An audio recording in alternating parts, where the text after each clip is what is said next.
biggest challenge I was facing before joining Active Life was really just making a fulfilling career out of the training and coaching business. I was working long hours, didn't feel like I was making any headway as far as making enough money to support myself, to start a family and build a life and career off of that. Frustrations were coming. I was starting to get burnout. I was having a hard time connecting with clients. I was having a hard time figuring out their problems.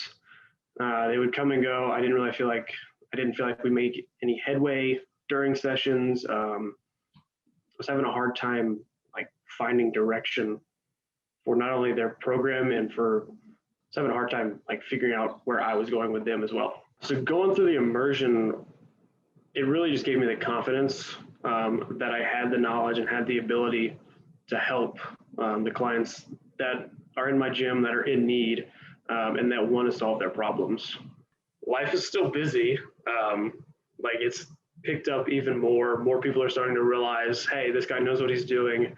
My book is even more full now than it was before, and I was working crazy hours before. So now I've got 5 individual just programming clients, so I don't even see them.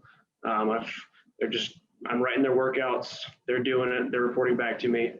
And I've had another 3 or 4 in the last couple of weeks jump on as one-on-one clients. And yeah, so life's busy, but life's good, and things are more fulfilling than they were before.